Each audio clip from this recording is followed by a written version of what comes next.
면적 산정 등이 있습니다. 요새는 그 면적 산정은 많이 나오지는 않습니다. 그러나 또 한번 할 건 해야 되겠죠, 그죠? 그래서 페이지 148페이지.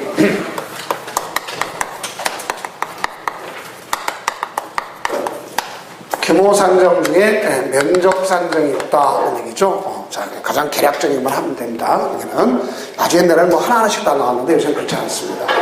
그래서 면적은 제일 먼저 대지 면적이 있죠. 왜 대지 면적을 구해야 되냐면 모든 기초가 되는 것이 규모를 규제할 때 건폐율 용적률의 가장 기본이 되는 게 뭐예요? 대지 면적 아닙니까? 그래서 대지 면적분의 건축 면적, 대지 면적분의 건축물의 연면적 그런 거 아닙니까? 그래서 대지 면적하고 토지 면적은 같을 수도 있고 다를 수도 있는 거예요. 왜 그러냐면 건축선이 있잖아요, 아까. 그 때문에 그렇습니다. 자, 그래서 우리가 보면 이와 같이 경사졌다 그러면 이것을 그대로 쓰는 게 실제 면적을 쓰는 게 아닙니다. 지표면을 쓰는 게 아니에요.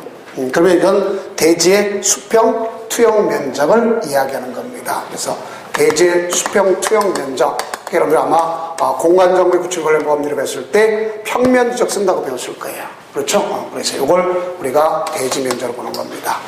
대지 면적에 산입하느냐 안 할 때 대지 면적에 산입하지 않는 경우가 있는 경우 있죠. 자, 그럼 어떤 경우냐? 만약에 대지에 도시군 계획시설로서의 도로가 있다든가 대지에 도시군 계획시설로서의 공원이 있다. 그럼 얘네들은 제외가 됩니다. 대지 내에 도시군 계획시설로서 여기 있다면 제외가 되고요. 또 우리는 앞서 주어졌던 것 중에 소유폭이 미달 등이 있는 경우 제외시켰지 않습니까? 그렇죠? 자, 소유폭이 미달된 거 제외시켰다. 그러면 앞서 분명히 했지 않습니까?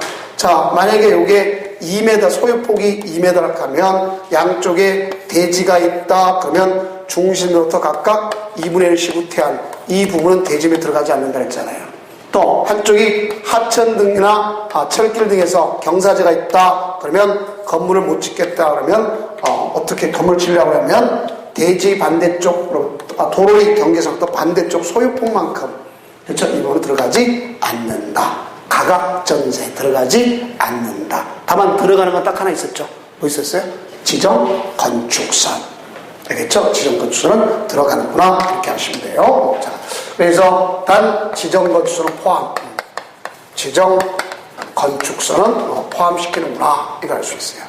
그럼 대지 면적 다음에 우리가 구할 그 건축 면적 아닙니까? 그러면 건축 면적이라면 이렇게 외벽이 있을 수도 있겠고, 외벽 지붕 당연히 있겠지만 이렇게 외벽이 있을 수도 있겠고, 아니면 우리가 외곽 기둥에 의해서 이루어져 있는 이런 건물 중에 아까 벽이라든가 아니면 기둥이 있다 그랬잖아요. 그렇죠? 그러면 이 외곽 기둥이 있다. 그럼 벽이라면 이 외벽의 중심선의 수평 투영 면적인 이 부분의 수평 투영 면적이 건축 면적이 되는 거고, 여기는 이 중심선의 수평 투영 면적, 그것이 역시 되는 거 아닙니까? 그래서 요게 되는 것을 알 수 있습니다. 자, 그런데 문제는 이 외벽으로부터 돌출되어 있는 게 문제될 수 있지 않습니까? 뭐 하는 경우? 돌출되는 거. 그럼 돌출된다. 그러면 일반 건축물 같은 걸 지을 때요. 자, 이런 봐봐요. 일반 건축물 같은 거 2층짜리 지을 때 거의 요새는 다들 사람들이 엄청 약어가지고 이렇게 거의 짓습니다. 그럼 여기 이 외벽으로부터 돌출된 이 부분은 몇 메다까지 봐준다? 1m까지 봐줘요. 외벽 돌출되게. 알겠죠? 그래서 1m까지 봐준 걸 볼 수 있습니다. 저걸 거꾸로 지는 사람은 바보예요. 알겠죠? 자, 바보입니다. 자, 그래서 이렇게 볼 수 있어요. 그런데 문제는 뭐냐? 우리 한옥 같은 것이 문제될 수 있지 않습니까? 한옥. 그래서 한옥 같은 경우는 여기가 지표면이다 그러면 여기에 뜰 같은 걸 두잖아요. 뜰 높이도 1m 미만이면 들어가지 않는데 1m 넘으면 들어가는 것도 건축면적이 들어가요. 미만이면 안 들어가는 겁니다. 자, 그러나 이제 우리가 창고 등에 대해서 물건을 쉽게 한 접안시설 한다는 차축 높이 때문에 1.5까지 봐줘요. 그거는요. 1.5까지. 그러면 여기 기둥이 있다. 벽이 있다. 그럼 요 위에 것처럼 얘기한다면, 자, 이것의 수평 투영 면적이다. 그러면 요것만이 건축 면적이라면 사람들 다 이렇게 쓸 거 아니야. 그럼 나머지 이쪽을 다 활용할 거 아니야. 그럼 안전 문제 생길 거 아니에요. 그래서 이렇게 되면 사람들이 어떤 사람이냐, 저 같은 사람만 인정한다면 아마 이걸 엄청 낼 겁니다. 그거 내가 다 활용해. 그렇죠? 그러면 적설화점, 통합화점 가장 문제될 거 아니에요, 붕괴우려. 그래서 이 외벽이나 외곽점이 돌출되어 있다 그러면 그 끝으로부터 일정 거리를 후퇴하면서 수평 투영면적, 그것을 건축면적으로 보는 거예요, 여기에. 이쪽을. 무슨 말인지 알겠어요? 자, 그래서 외곽기둥과 외벽만이 아니라 끝으로부터 외벽 돌출됐으면 그 끝으로 일정 거리를 후퇴해서 그 부분의 수평 투영면적 안전 때문에. 그러면 이게 가장 길은 놈은 4차례입니다. 4차는 4자 들어갔잖아요. 4m. 창모도 외벽 돌출 없으면 3m. 한옥은 2m. 일반 건축물은 1m. 이렇게 되는 거예요. 자, 이걸 기준점으로 잡습니다. 그 다음에 건축 면적에 들어가지 않는 거는 방금 했죠. 지표에서 1m 이하는 들어가지 않습니다. 또 창고 저반 같으면 1.5m. 네, 다중이용 업소에 비상구 연결 5개 피난계단 들어가지 않습니다. 우리가 요 바깥에 우리가 여기서 피난계단 저쪽 보면 5개 피난계단들 있어요. 들어가지 않습니다. 자, 네, 지하 주차장 경사로 있잖아요. 들어가지 않는 거예요. 또 생활 폐기물 이런 거 들어가지 않습니다. 처리하기 한 거. 그 다음 바닥 면적이란 말이 있지 않습니까? 자, 우리가 바닥 면적이란 건 우리가 여기 9층의 바닥 면적을 구할 수도 있죠. 그럼 9층의 바닥 면적은 뭐예요? 외벽의 중심에는 수평 투영 면적이 바닥 면적이 될 거 아닙니까? 그렇죠? 그 다음에 우리 여기 강의실의 바닥 면적 하면 여기 구조물에서 나눠준 거 아닙니까? 나눠줬잖아요. 그렇죠? 벽과 기둥에서 나눠준 거 아닙니까? 그럼 거기에 뭐라 했어요? 수평 투영 면적이 이 강의실 바닥 면적이 되고, 각각 우리가 옆에 있는 뭐가 있어요? 우리가 그 독서실 바닥 면적 나올 수 있지 않습니까? 또 우리는 상담실의 바닥 면적 구할 수 있어요? 없어요? 있죠. 바닥 면적 클까요? 적을까요? 생각 없어요? 저 다 상담실이 아니잖아요. 뭔가 구조물에서 그 테이블을 다 막아놨잖아요. 그 수평 투영 면적 또 안을 갖다가 상담실의 바닥 면적이 되는 거예요. 알겠죠? 이와 같이. 그래서 우리가 벽, 기둥, 유사 구조물로 구획된 부분의 중심면의 수평 투영 면적에 그걸 갖다가 뭐라 한다? 바닥 면적. 이렇게 되는 거예요. 자, 그걸 이야기합니다. 근데 바닥 면적 산정할 때 우리가 조심할 것이 있습니다. 뭐가 있느냐? 우리가 앞산에 있는 그 타워 바닥 면적을 어떻게 구할 거냐 이거죠. 그러면 자, 만약에 그래서 타워 같은 걸 보면 위에가 더 크고 밑에가 작지 않습니까? 그렇죠? 관망대 때문에 더 크잖아요. 그럼 이거 바닥면 어떻게 할 거냐? 그 요게 기둥이라면 요거의 수평, 중심의 수평 투영 면적이라면 아마 엄청 이상한 집들 많을 거예요. 그렇죠? 그러니까 이럴 때는 끝으로부터 각각 얼마씩 1m씩 후퇴한 부분의 수평 투영 면적, 그것이 바로 바닥 면적이 되는 거예요. 그 다음 여러분들이 노대, 아까 그랬죠. 노대란 건 외벽에 돌출되어 있는 걸 노대라고 그랬죠. 그래서 여러분들 보면 노대 중에 대표적인 것이, 노대가 설치되어 있는 곳도 있지만 없는 데도 있는데, 노대가 대표로 설치되어 있는 곳 중에 대표적인 뭐가 있어요, 여러분들? 자, 여러분들 우리가 저 에어컨에 실외기 설치하는데 그게 바로 노대야. 그것도 없으면 갖다가 거치대를 따로 만들잖아요. 근데 자, 그 노대에는 예를 들어서 그 출입물이 없으면 난간을 안 두잖아요. 근데 출입물이 있으면 뭘 둬야 된다? 난간을 둬야 되는 거예요.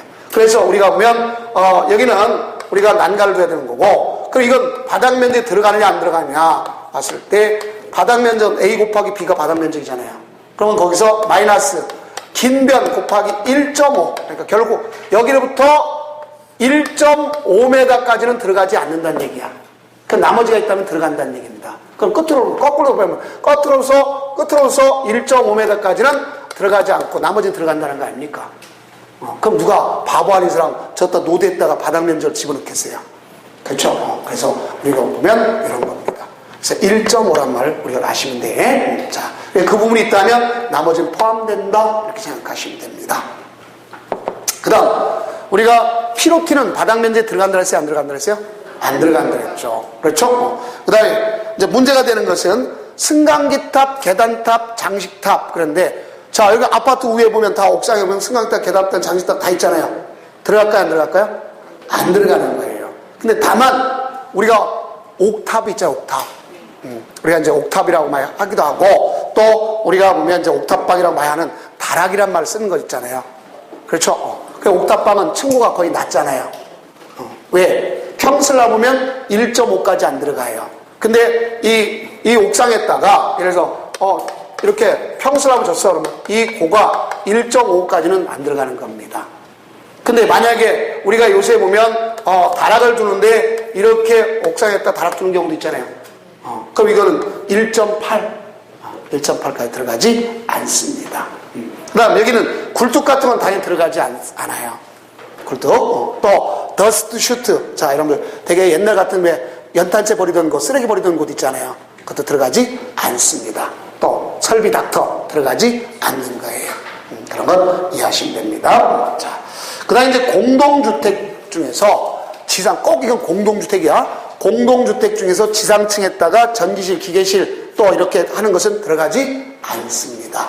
무슨 주택만? 공동주택의 경우만 들어가지 않는다. 그래서 아시면 됩니다. 다음, 이제 바닥면적, 건축면적 했으면 이제 뭘 갖다 우리가 구해야 될 것이면 무슨 면적을 구해야 되겠어요? 연면적 구해야 되겠죠. 자, 우리가 연면적이라고 하는 것은 뭐를 얘기하는 거냐? 연면적이란 말은 반드시 이게 꼭 이 말이 있어야죠. 하나의 건축물, 이걸 한자로 쓰면 일동이라고 하는 거죠. 하나의 건축물, 일동의, 그러니까 일동의 바닥면적 합계를 뭐라 한다? 연면적이라죠. 그 연면적에는 지하층 들어갑니까? 안 들어갑니까? 참 큰일 났습니다. 제가 뭐라 했어요? 하나의 건축물의 바닥면적을 모두 합친다 했잖아요. 그럼 당연히 들어가야지. 왜 안 들어가? 연면적은 다 들어가는 거예요. 최대 연면적을 구하세요. 그러면 용적률 가지고 계산하고 지하층이든 지하층까지 플러스 해줘야지 최대 연면적이 나오는 거예요. 문제 풀 때. 그래서 원래는 연면적을 구하려면 용적률이 있어야 되겠지만 만약 용적률 가지고 연면적 구했다면 지하층 플러스 해줘야 되는 거예요. 왜? 연면적은 지하층 들어가는 거예요. 근데 용적률 산정 시 연면적에는 지하층 들어가지 않습니다. 지하층뿐만 아니라 아까 뭐가 있어요? 지상층에는 주차장, 또 피난안전구역, 대피 공간 들어가지 않는다. 그렇지 않습니까? 그래서 그 내용이 있다 볼 수 있어요. 그 다음 이제 우리가 건축물의 높이 산정이 있지 않습니까? 높이. 자, 우리가 일반적으로 건물의 높이다 그러면 건축물의 높이를 산정할 때는요, 원래는 자 보세요. 집 표면부터 건축물의 상단부까지 높이를 보는 거예요. 무슨 면부터? 집 표면부터. 근데 이제 이 건물의 높이를 산정하는 건 여러 가지가 있습니다. 자, 우선 제일 먼저 전면 도로에 의한 높이가 있을 수 있어요. 전면 도로. 그럼 도로면부터 올라가면 될 거 아니야. 근데 도로면이 어떤 경우도 있냐면 이렇게 경사진 경우도 있을 수 있지 않습니까? 그러면 이게 도로라 하면 여기 보면 전면 도로에 의한 높이 제한 그럼 어디서부터요? 여기서부터냐 이것부터냐 문제 될 거 아니야. 그럼 이때는 이거의 가중값을 구하는 거예요. 알겠죠? 그래서 가중값에서 거기서부터 평균 높이라고 해야죠. 편하게. 거기에 대한 이걸 높이라고 보는 거예요.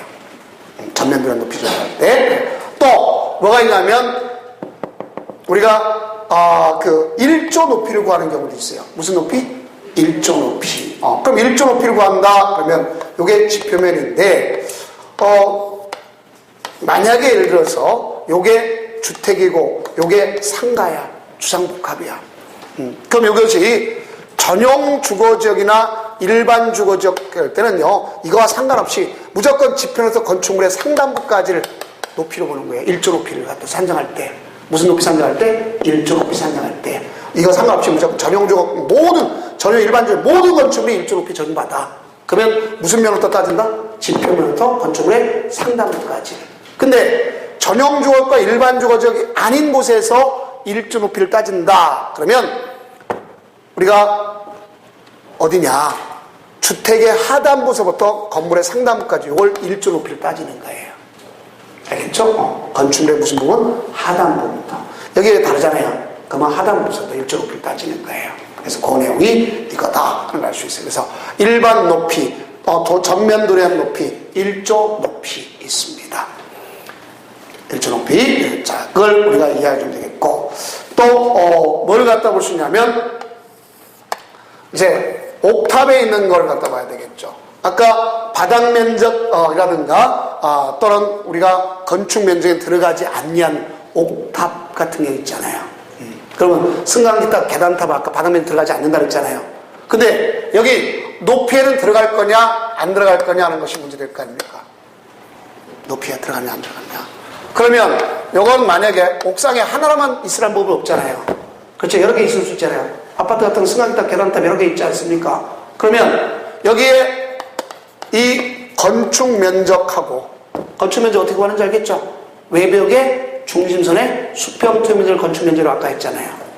그거랑 여기에 여기에 있는 뭐냐? 요거는 바닥 면적이니까 요거랑 요걸 합치니까 바닥 면적 합계 그런 얘기죠. 여기 바닥 면적과 이걸 합쳐버려요. 그래서 얘를 가지고 건축 면적을 수평 투영해 보는 거예요. 그래서 8분의 1 원칙으로 8분의 1 이하다 그러면 들어가지 않습니다. 근데 어디까지 안 들어가냐면 8분의 1 이하면 12m까지만 안 들어가는 거예요. 몇 m까지? 12m까지. 그다음에 8분의 1 넘었다 그러면 모두가 다 포함되는 거예요. 모두가. 알겠어요? 이걸 되는 거란 말이에요. 그래서 그 내용에 대한 것을 옆에 그림에다가 해놓은 것을 볼 수 있겠죠. 그림에 보면 가서 하나가 몇 m 했어요? 18m하고 위에가 15m란 말이에요. 만약에 8분의 1 이하다 그러면 얼마가 되겠어요? 18m에다가 15m 중에 12m 빼면 3m 남잖아요. 그럼 몇 m가 되는 거예요?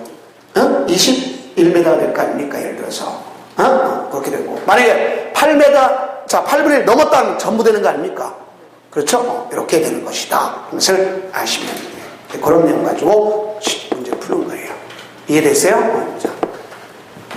자, 그 다음 이제 요게 이제 높이고, 그 다음 이제 청수란 말이 있지 않습니까? 뭐가 있어요? 청수.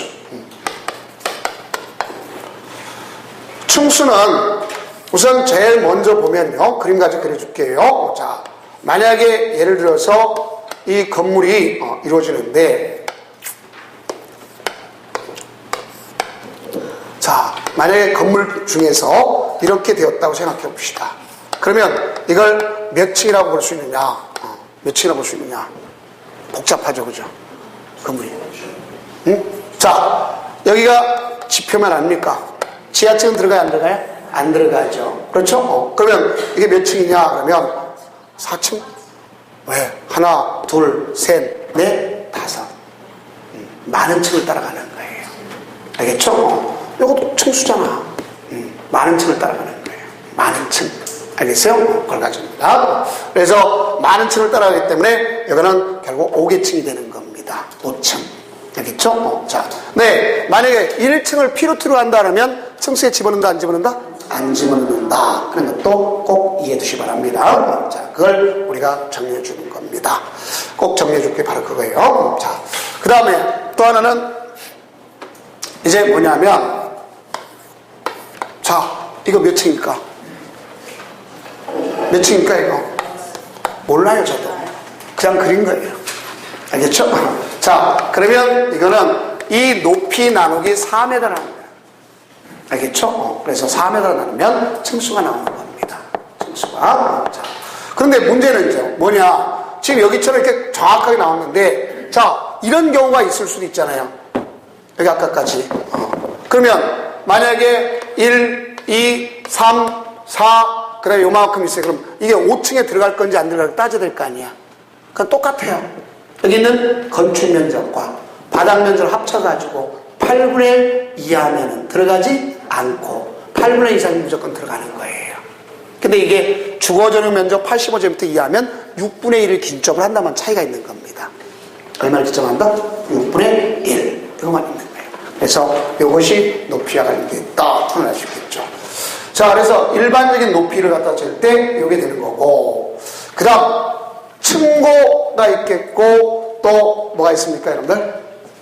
반작 높이 같은 경우도 역시 또 이루어질 수 있어요. 이제 그런 거는 이제 우리가 앞에서 정리했으면 상관없고, 그 다음에 이제 건축물의 높이 제한이 있습니다.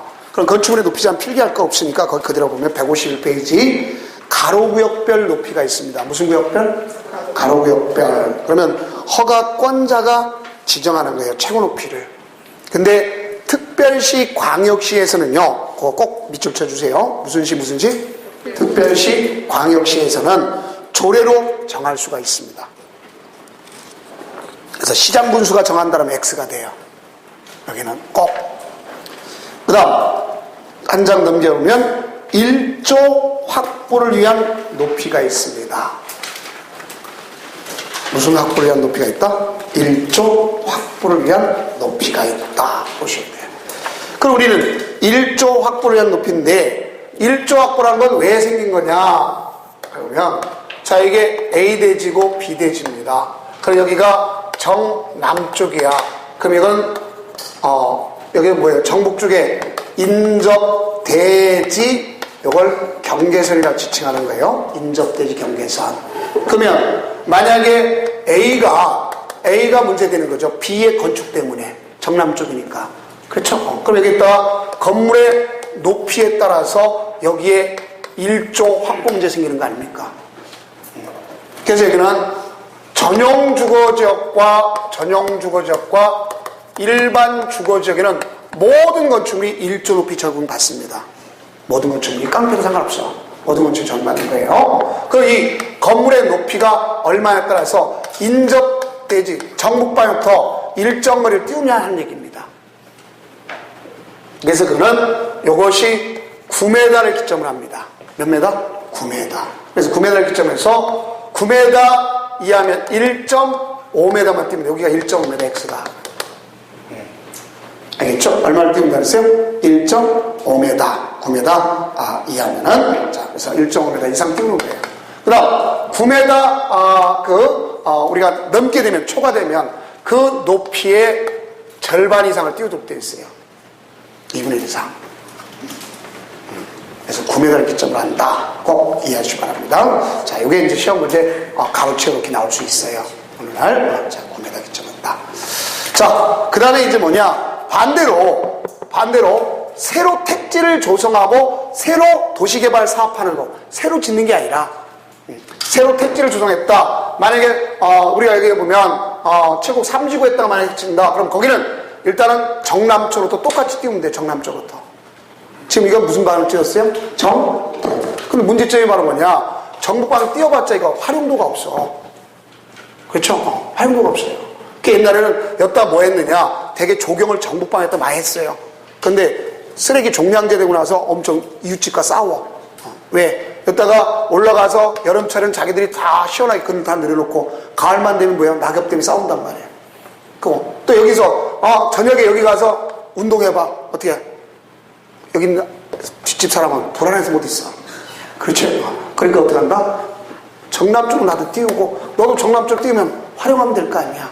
그래서 이제 새로 택지를 조성하고 새로 대지를 가고 새로 사업하는 데는 무슨 방향으로 띄운다? 이제 정남방향으로 띄운다. 이게 되는 겁니다. 자, 그 다음 특별건축구역이라는 게 있죠. 우리 특별건축구역 오늘 처음 들은 겁니까? 들은 바가 있습니까? 그렇죠. 들은 바가 있죠. 언제 들었어요? 한번 얘기 좀 해봅시다. 분명히 입지규제 최소 구역이 되면 특별건축구역 의제된다 하는 걸 꼭 좀 알아둬야 했잖아요. 그렇죠. 그러면 여기는 우리가 사업을 하잖아요. 개발을 하잖아요.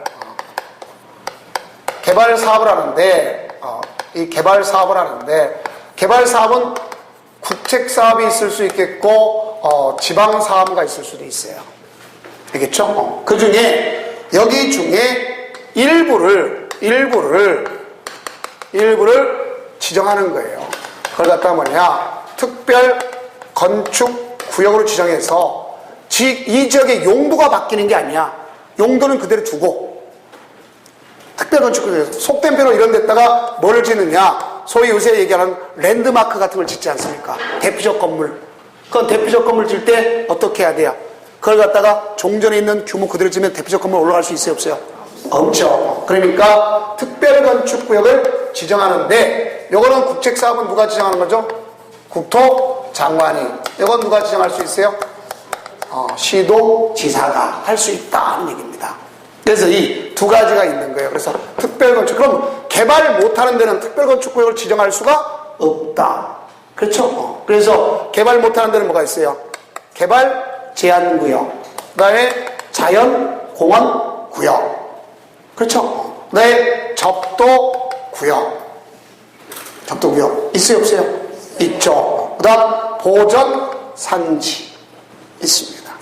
그런데 단 과거에는 여기 군사가 있었는데요. 군사는 국방부 장관과 협의하면 가능하도록 법이 바뀌었어요. 그래서 군사는 개정이 됐다 하는 것을 아시면 돼요. 그 밑에 있잖아요. 그 밑에. 자, 그래서 사전에 협의하면 되는 것이다. 그럴 수 있습니다. 그러면 이 특별건축구역이 되면은요. 자, 특별건축구역이 되면 여기는 개발할 때 가져가는 거니까 가장 중요한 것이 도시군 관리계획이 의제돼. 특히 지구단위 계획 같은 게 그대로 의지된단 말이야. 근데 안 되는 건 용도, 지역, 지구, 구역은 변함이 없는 거예요. 뭐는 변함이 없다? 용도, 지역, 지구, 구역은 변함이 없다. 볼 수 있어요. 그 여기는 특별건축구역이 된다는 건 창의적인 건물, 기술 집약적 건물 지란 얘기 아닙니까? 그러면 법 적용을, 자, 이건 나오겠죠. 법 적용을 완화시킨다든가, 알겠죠? 법 적용을 완화시킨다든가, 아니면 통합 적용할 수 있게끔 하는 거예요. 그래서 우리는 이걸 암기할 때 이렇게 외우면 돼요. 자, 미, 장, 원은 통합시키는 거고, 용, 건, 조, 대, 높이, 이러면 완화시켜주는 겁니다. 그래서 미장원용, 건조대, 높이. 그러면 돼요. 자, 미라고 하는 건 미술작품 있잖아요. 문화예술진흥법에서 미술작품 하도록 돼 있잖아요. 그걸 갖다가 뭐 한다? 우리가 복장미 같이 배웠던 적 있어요, 없어요? 있죠. 자, 장은 주차장, 원은 공원. 알겠죠? 이걸 통합해서 할 거예요.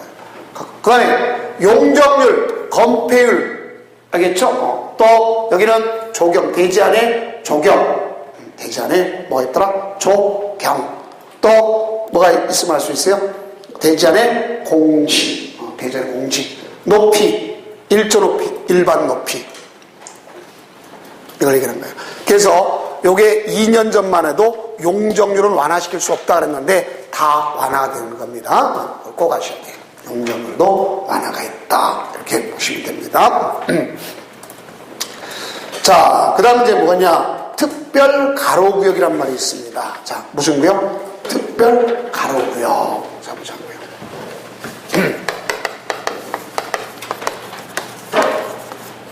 특별가로구역이라는 거는 지정권자가 누가 하느냐, 국토장관이 있겠고, 여기는 요 사람이 있습니다. 여기 누가 있다? 허가권자가 있다는 거예요. 그럼 특별가로구역이란 말은 이런 걸 특별가로구역이라는 건데, 자, 보세요.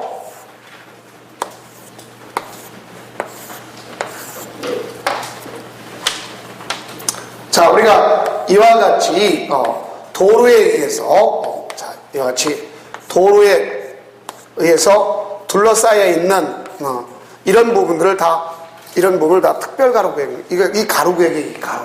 이게 도로란 말이에요. 알겠죠? 그럼 이거는 블럭 단위 얘기한단 말이에요. 그런데 이 중에서 이 도로 중심에 일정한 곳을 특별가로구역으로 지정할 수가 있는 거예요. 그럼 특별가로 지정은 곧 특별건축구역과 비슷하게 가져가는 겁니다. 알겠죠? 완화시켜주는 거예요. 근데 이때 특별가로를 지정하는 사람은 국토장관 있고 누구만 있다? 허가권자다. 그래서 요것만 차이가 있는 거예요. 그러면 이 특별가로구의 대상이 되는 것은 어떤 지역이냐 하는 걸 봐줘야 되겠죠? 자, 거기서 보니까 경관지구가 있겠고 지구단위 계획 있는 경우가 있다. 조금 전에 미관지구는 이제 없어졌고요. 자, 그러면 어떤 지역이냐? 한 장 넘겨보세요. 154페이지. 건축선을 후퇴한 대지 안에 있는 도로, 또 리모델링 활성화를 위해서 이루어진 도로. 그 다음에 꼭 좀 조심할 게 뭐 있어요? 보행자 무슨 도로? 전용 도로. 만약에 누가 시험 문제 낸다면 자동차 전용 도로 이렇게 장난칠 거예요. 안 되고, 자동차 전용 도로 하면요, 걷다가 멋있는 건물 지어놓잖아요. 그럼 아마 사고 많이 날 거예요. 우리가 보면 대개 보면 그러죠. 자동차 사고 난 노선보다 반대편이 더 막히는 거 알죠? 구경하느라고. 그 멋있는 건물 구경하다 가신단 말이에요. 알겠죠? 된다 안 된다? 안 된다. 볼 수 있어요. 네. 문화지관의 것.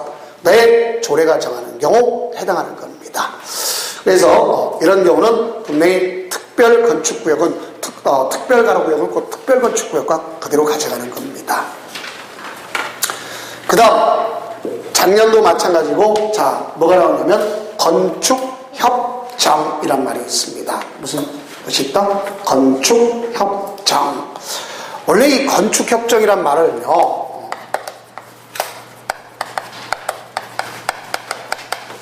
이 건축협정이란 말 자체는 원래 이 자체가 원래는 이기주의에서 비롯된 거예요. 원래는요 이기주의에서 비롯됐어요. 그래서 만약에 예를 들어서 이쪽에 있는 집단들이 여러 가지 집단들이 있잖아요. 그죠? 자 그러면 우리 동네는 무슨 건물 들어오지 말자, 무슨 건물 뭐 하지 말자 이렇게 막아놓기 해서 만든 게 원래 거기서 거꾸로 여기서 발생했지만 이걸 긍정적으로 바꿔서 만든 것이 건축협정입니다. 이제는. 그래서 서로 담합해서 우리 동네는 어떤 건물 못 짓게 하고 우리는 어떤 건물 못 하게 하자 이렇게 됐던 게 본래 목적이야. 근데 이제 이걸 긍정적으로 바꾼 겁니다. 그래서 이거는 협정은 누가 하는 거냐? 토지 등 소유자가 하는 거예요. 한마디로 토지 등 소유자가 한다는 얘기는 토지 소유자, 건축물 소유자, 지상권자 이들이 다 하는 거예요. 그럼 왜 건축협정을 하느냐? 자 보세요. 여기가 개발을 한다면 사람들이 어떨까요? 우리가 뭐든지 자 재개발, 재건축한다 소리 나오면 다 찬성할까? 반대하는 사람도 많을까? 반대하는 사람 많죠. 그러면 그 중에 여기는 전원이 합의했다면 인센티브를 줘야지. 그렇죠? 그래서 여기는 전원 합의가 가장 중요한 거예요. 무슨 합의가 있어야 된다? 전원 합의가 있어야 된다 하는 말씀을 수 있어요. 그래서 여기는 전원 합의가 됐을 경우에 가서 여기는 토지 수자, 건축물 수자 이 사람들이 뭐 하려고 하는 경우에 하는 거냐면 가서 건축하거나 대손하거나 리모델링 할 때 알겠죠? 이렇게 할 때 가서 그 전원의 합의가 됐으면 가서 필요한 걸 지원해 줄 수 있도록 하는 걸 얘기합니다. 그 대상 지역이 시험지 나오면 나올 수 있겠죠. 첫째, 국토의 계획 및 법률에서 무슨 단위가 있어요? 지구 단위가 있고요. 두 번째, 도시 및 주거환경정법에서 주거환경 개선 사업. 달동네 아닙니까? 먹고 살기 힘드니까. 그렇죠? 그 다음에 뭐가 있냐면 도시 재정 및 촉진을 위한 특별법의 존치지역. 자, 이게 무슨 소리입니까? 이해가 안 가죠. 자, 이건 옛날로 얘기하면 이게 뉴타운이라는 거예요. 옛날 뉴타운.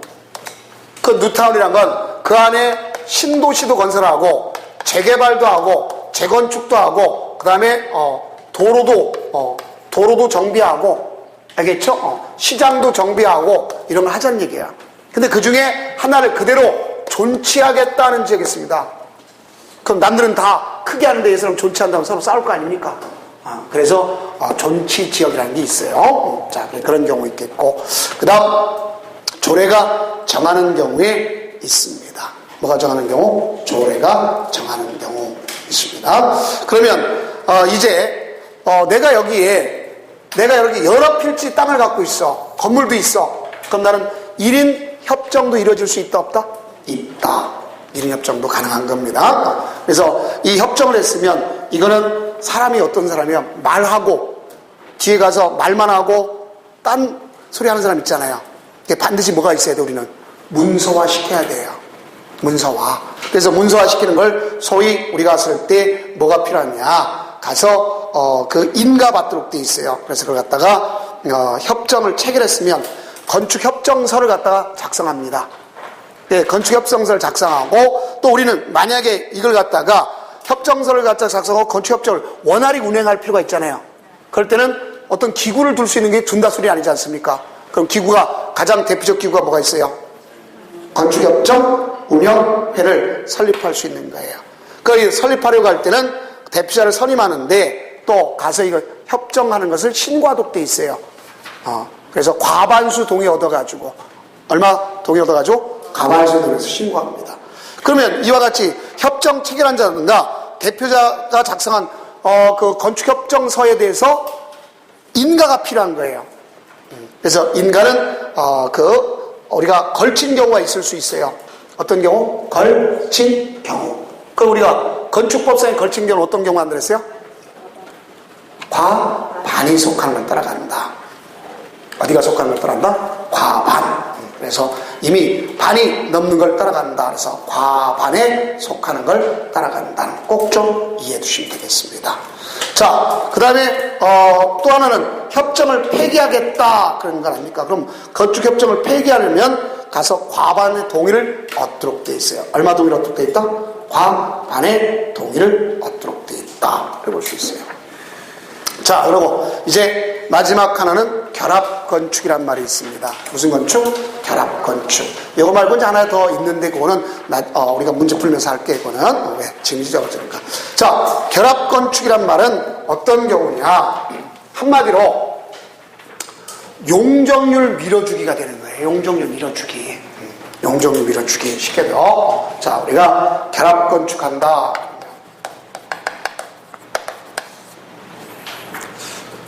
그래서 이제 결합건축 같은 거 가장 대표적인 것이 뭐냐면 여러분들이 땅콩주택 같은 걸 연상해 보세요. 왜 땅콩주택을 지느냐? 한쪽이 맹지잖아요. 그 맹지면 도로 내면 서로 간에 면적이 줄어들 수도 있잖아요. 알겠죠? 그러면 가서 결합해서 건축하는 것도 하나의 결합건축 중에 하나입니다. 그거는요. 자, 그런데 뭘 갖다 볼 수 있냐면 여기가 역세권이 되든 아니면 상업지역이 됐든 토지 이용도가 높은 쪽입니다. 뭐가 높은 쪽? 토지 이용도가 높은 쪽. 그래서 상업지역이든 간에. 자, 그럼 여기 도로가 있어요. 도로가. 근데 여기는 갑의 땅이고 여기는 을의 땅이야. 갑의 땅, 을의 땅. 그럼 각각 건축은 개별 규제 받지 않습니까? 그렇죠. 얘가 건물 올라간다. 얘도 건물 올라간다. 만약에 여기 보면 얘의 용적률이, 법이 정한 용적률이 각각 법이 정한 용적률이 요만큼이야. 법이 정한 용적률이. 근데 이 중에 갑은 더 올라가고 싶고, 자, 을은 돈이 없어서 요만큼을 못 줘. 알겠죠? 그러면 이걸 갖다가 이걸 밀어주는 거랑 마찬가지야. 그럼 뭐로다 보냐? 하나의 대지로 봐서.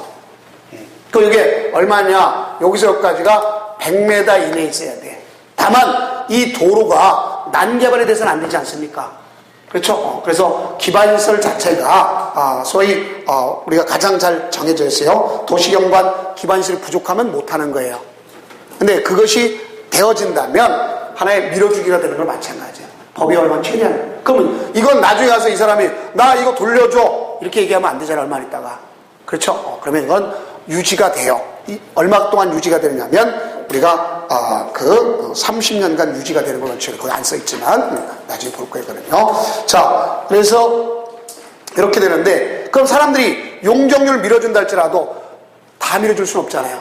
그래서 법이 정한 거에 20%를 초과할 수 없도록 돼 있어요. 법이 정한 거에 얼마? 20%를 초과할 수 없도록 돼 있다. 그래서 이건 미리 허가하기 전에 미리 심의받도록 돼 있다. 그래 볼 수 있어요. 그래서 이 내용은 문제 풀 때 같이 또 한번 할게요. 또 상세한 것은 이렇게 준비된다. 그래 볼 수 있어요. 자, 그럼 이제 법칙서부터 거기 있는 주택법은 다음 주 시간에 다 끝나도록 하겠습니다. 고생하셨습니다.